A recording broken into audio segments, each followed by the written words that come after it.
Bienvenue au Conseil Chic, réflexion pour la femme de sagesse et d'élégance. Je suis Nadia, votre coach en élégance, et dans ce podcast hebdomadaire, je vous apporte des idées sur la façon de cultiver les attributs d'une femme élégante qui est non seulement élevée en termes d'apparence, mais aussi à un niveau beaucoup plus profond, spirituellement élevé.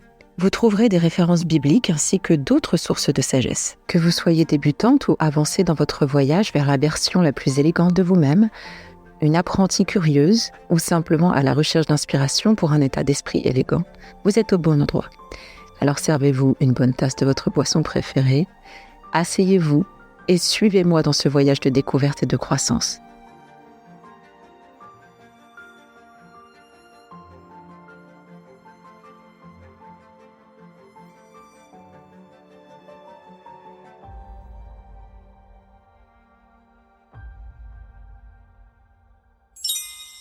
Le bonheur dépend de nous-mêmes. Aristote. Le bonheur, c'est simplement l'état d'être heureux. Et heureux signifie ressentir ou montrer du plaisir ou du contentement.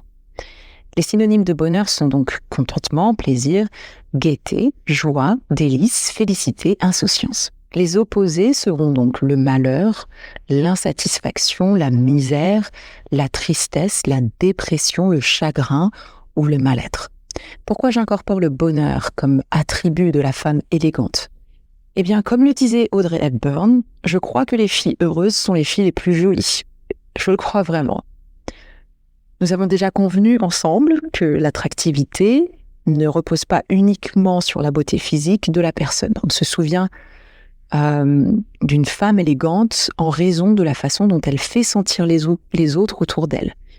Et comment elle les fait se sentir, eh bien, elle les fait se sentir vus, entendus, compris, importants, respectés, considérés. Je pense que le bonheur, c'est un peu comme l'humilité, on ne peut pas le simuler. Je vais donc essayer aujourd'hui de vous aider à cultiver le bonheur et je soulignerai d'abord le fait que nous devons tous, on va dire, reprogrammer notre cerveau quant à ce à quoi est censé ressembler le bonheur. Nous recherchons tous le bonheur, chaque jour. Et j'ai entendu quelque chose d'intéressant dans un podcast chrétien l'autre jour où la dame parlait de la différence entre le bonheur et la joie. Elle parlait de la joie durable apportée par Dieu comparée au simple sentiment de bonheur que nous pouvons trouver sur terre et qui est temporaire, au travers de choses ou voilà. Personnellement, je pense que la joie est vraiment cette expression d'excitation du bonheur. Vous savez, vous pouvez être en paix, donc pas avoir une démonstration d'excitation, de joie, être en paix, et c'est cette paix-là qui sera cette expression du bonheur. Donc on peut être heureux en étant en paix, en étant très calme. Je vous dis ça parce que je repense à étant plus jeune, beaucoup plus jeune, je pensais que je m'ennuyais dans ma vie, que ma vie était ennuyeuse, et donc je recherchais cette excitation, cette joie extrême, en pensant que ce serait ça le bonheur. Alors, je sortais, je buvais, je faisais la fête, etc. Et je pensais que ma vie était tellement moyenne, médiocre, qu'il fallait qu'elle soit spéciale d'une manière ou d'une autre pour qu'elle soit épanouissante. Et puis, de vrais défis sont arrivés, venus frapper à ma porte, des tempêtes, des luttes.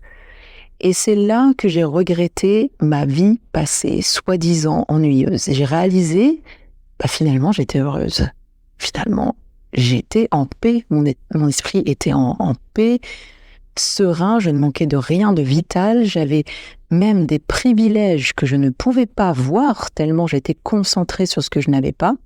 Donc, laissez-moi vous dire que maintenant, quand je traverse des phases de calme et de tranquillité, croyez-moi, c'est là que je suis reconnaissante. Je m'assois et je regarde autour de moi et vraiment, je n'oserais plus jamais dire que je m'ennuie et que ma vie est ennuyeuse. Maintenant, je fais la part des choses et je me dis, c'est pas de l'ennui, c'est le bonheur. Je suis en paix, c'est le bonheur. Peut-être que vous vous retrouvez dans ça. Je sais que ça ressemble vraiment à... je parle comme si j'étais une enfant ingrate, mais... Nous ne sommes pas entièrement responsables parce que, après avoir fait l'analyse de tout cela, je me suis dit, qu'est-ce que vous pouvez attendre de quelqu'un qui a grandi dans un monde où chaque jour, On vous dit que pour être heureux, il faut acheter ceci, il faut acheter cela, il faut acheter ceci, il faut encore acheter cela et encore plus. Et il y a cette conception sous-jacente selon laquelle le bonheur est quelque chose qui doit être acheté ou qui doit venir de l'extérieur ou même de quelqu'un d'autre. J'ai grandi, et vous aussi probablement, en pensant constamment « Ok, quelle est la prochaine étape ? J'ai besoin de la prochaine étape pour enfin être heureuse. » Je pensais qu'une fois la majorité atteinte, je serais libre et donc je serais heureuse. J'ai pensé, une fois obtenir mon diplôme, mes parents seront fiers de moi et donc je serai enfin heureuse. J'ai pensé, quand je rencontrerai mon âme sœur, je serai heureuse, remettant ainsi la responsabilité de mon bonheur entre les mains du fils de quelqu'un. J'ai pensé, une fois que j'aurai cette carrière, je serai heureuse. Une fois que j'aurai cette promotion, je serai heureuse. Une fois que j'aurai la maison, la voiture, la plus grande maison, la plus grande voiture, la plus grande maison, mais cette fois avec une piscine, les enfants, et encore plus d'enfants, et les voyages. Bref, je me demande aujourd'hui pourquoi on fonctionne comme ça. C'est interminable. On n'est jamais satisfait. Eh bien, notre esprit est constamment stimulé, il faut le dire.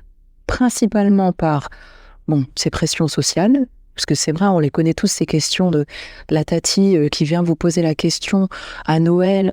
Comment ça se fait que t'es pas fiancé si vous êtes fiancé l'année d'après, t'es toujours pas marié. Et si vous êtes marié l'année d'après, vous n'avez pas d'enfant. Bref, ça finit jamais. Donc, les pressions sociales et la publicité constante.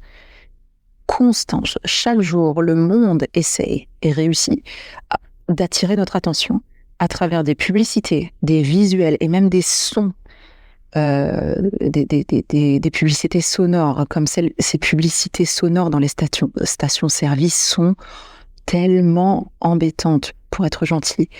Celles qu'on entend dans le métro constamment, dans les supermarchés. Rendez-vous compte, vous êtes au supermarché, donc vous êtes déjà là pour dépenser. Vous êtes en train de dépenser votre argent et on vous rajoute une couche avec des pubs sonores dans vos oreilles pour acheter encore plus. Et je vais même pas commencer avec les réseaux sociaux parce que là c'est encore pire. Je sais pas si vous avez, petit aparté, je sais pas si vous avez repéré sur Instagram maintenant, vous ne voyez plus les personnes que vous suivez sur votre flux Instagram, seulement des pubs et des comptes suggérés. Mais toutes les personnes que je suis, j'en suis, je sais pas, plus de 500 je crois, je vois personne. Et j'imagine que c'est la même chose pour les gens qui me suivent, ils me voient pas. Parce que c'est constamment des pubs qui sont mises en avant et des profils qu'on nous suggère. C'était autrefois une application amusante pour partager des inspirations, des belles images, et maintenant c'est juste une énorme plateforme publicitaire. C'est super agaçant. Bref, je ferme la parenthèse. Donc nous sommes donc bombardés de stimuli. Ce qu'il faut savoir, 100 millions de fois plus que les personnes il y a 200 ans.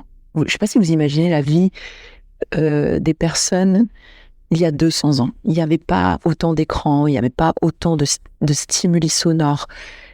Et ils arrivaient pourtant à être déprimés, j'imagine. Mais imaginez-nous aujourd'hui. C'est pas étonnant que nous soyons débordés et plus que stimulés et épuisés.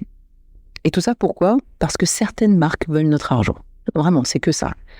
Et ce flux d'informations du type « c'est ça le bonheur, voilà, c'est ça le bonheur, c'est ça le bonheur », c'est déprimant parce que maintenant on croit que puisque nous n'avons pas ces choses, puisque nous n'allons pas en vacances dans tel endroit, eh bien notre vie est nulle. Dimanche dernier, en écoutant la prédication d'un évêque, il disait que les gens vont payer pour regarder des comédies.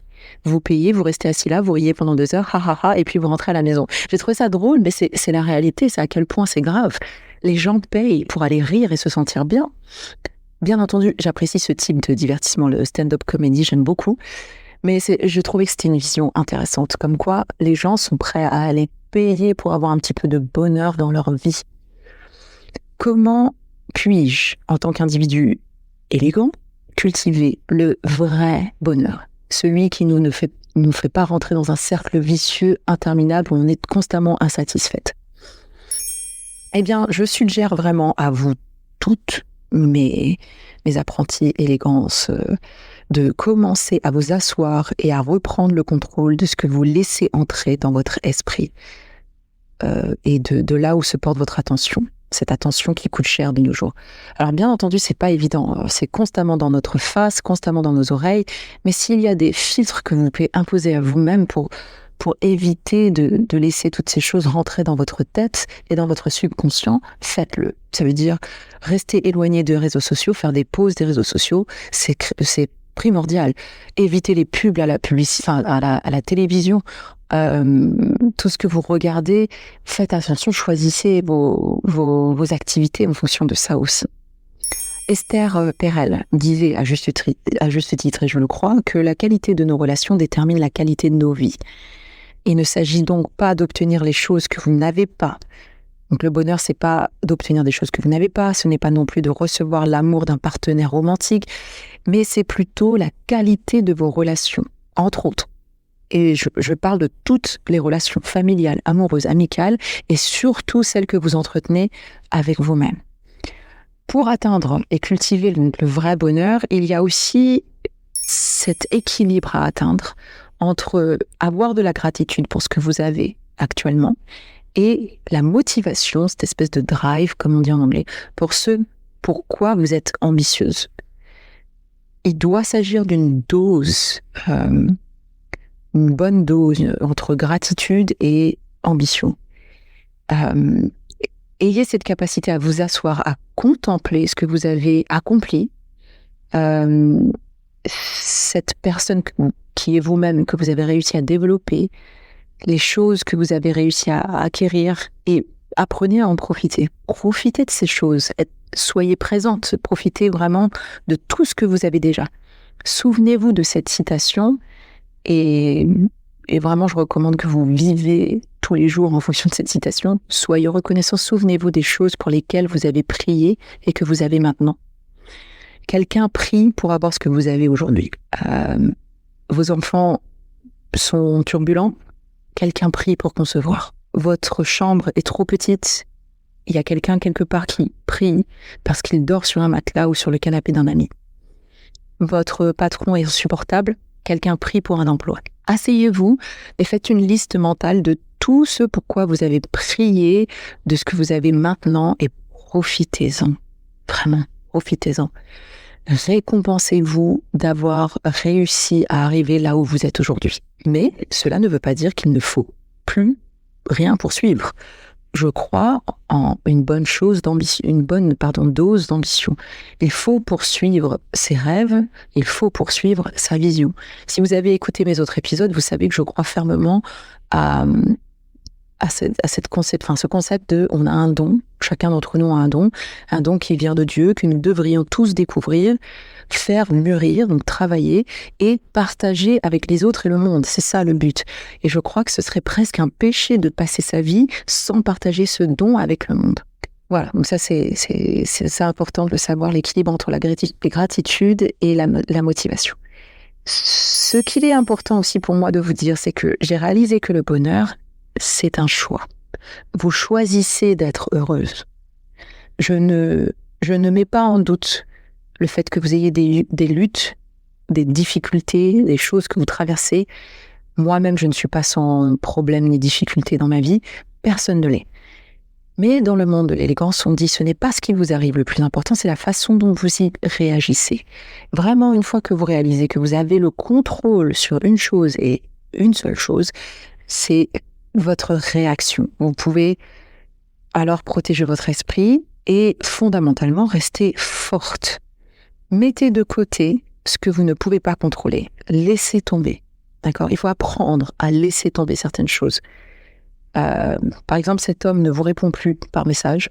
Laissez tomber. Au lieu de forcer, de lui envoyer un texto constamment, de vous demander pourquoi, mais pourquoi il ne me parle plus, qu'est-ce qui se passe, etc. Dites-vous, ok, pas de réponse. C'est une réponse. Je le remercie pour ce bel échange et ces interactions qu'on a pu avoir. Il a le droit de ne pas sentir que je suis un bon parti pour lui. Il a le droit d'être lâche et de ne pas me dire en face, comme un gentleman, que je ne suis pas un bon parti pour lui. Et je suis heureuse parce qu'il y a maintenant une place pour un vrai gentleman. D'accord ? Choisissez la manière dont vous réagissez. Choisissez de ne pas être aigri. Choisissez de rester dans la joie. Choisissez le bonheur. Apprenez à déterminer si quelque chose est vraiment hors de votre pouvoir, de votre contrôle. Choisissez votre bataille. Choisissez où vous dépensez votre énergie. Et je ne sais pas combien de fois je vais dire choisissez dans ce podcast, mais vraiment, vous avez saisi l'idée. C'est un choix. Le bonheur est un choix. Comme je le disais dans la citation d'ouverture d'Aristote, le choix vraiment dépend de nous. Et parfois, on complique la vie sans raison valable. Vous pourriez être malheureuse, déprimée temporairement, ou parce que vous avez eu un traumatisme auparavant, ou une enfance difficile. Et même si ceci n'est pas de votre faute, vraiment ce n'est pas de votre faute. La dépression, ce n'est pas de votre faute. Il est toujours de votre responsabilité de prendre le contrôle de votre propre vie et de votre état d'esprit. Soyez prête à franchir les étapes qu'il faut pour guérir, pour apprendre, pour dépasser ce mal qui vous envahit et le transformer en bien. Dépasser le mal que vous avez subi, qui vous a été soumis, et de le tourner en quelque chose de bien. C'est à vous de le faire. Ça ressemble à beaucoup de travail, ça semble beaucoup de travail. Mais voyez-le vraiment comme une démonstration d'amour envers vous-même. Parce que laissez-moi vous dire ceci, si vous ne faites pas ce travail-là, si vous ne prenez pas la responsabilité de votre propre bonheur et que vous souhaitez, que vous êtes encore là à attendre que quelqu'un vienne vous rendre heureuse, que quelqu'un vienne vous demander pardon, que quelqu'un vienne vous dire quoi faire ou comment faire, non seulement vous ne serez jamais vraiment heureuse, mais vous allez continuer à propager cette blessure, ce traumatisme, cette dépression que vous avez en vous sur les autres et surtout sur les personnes que vous aimez. Donc, prenez votre bonheur en main parce que c'est votre responsabilité. Donc, pour résumer, pour cultiver ce bonheur, le vrai bonheur, pas celui qui est de passer d'une chose à une autre chose, sentiment donc de contentement et de joie et de paix, surtout en continu. Reprenez le contrôle de ce que vous laissez s'injecter dans votre esprit. Ne croyez pas ce qu'on raconte sur le bonheur qui doit être acheté ou apporté par quelqu'un.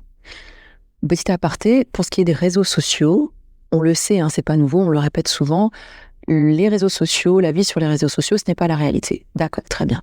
Maintenant, l'autre chose à ne pas faire, c'est de blâmer les gens qui montrent leur bonheur sur les réseaux sociaux. Pourquoi ? Parce que socialement, c'est inacceptable de partager la négativité sur les réseaux sociaux. Imaginez-vous un influenceur ou une influenceuse qui commencerait à partager les périodes les plus dark de sa vie. Eh bien, il commencerait à ne plus être suivi par personne. Parce que c'est déprimant, déjà, et parce que c'est inacceptable socialement, c'est comme ça, c'est l'être humain, de partager la négativité. Maintenant, il y a une différence entre montrer que le bon, on ne peut pas blâmer les gens, et montrer une fausse réalité. Ça, par contre, c'est blâmable. Il faut avoir conscience de ça. Il y a vraiment des gens, ce n'est pas leur vraie vie sur Internet. Vous ne connaissez pas la situation financière, s'ils sont endettés.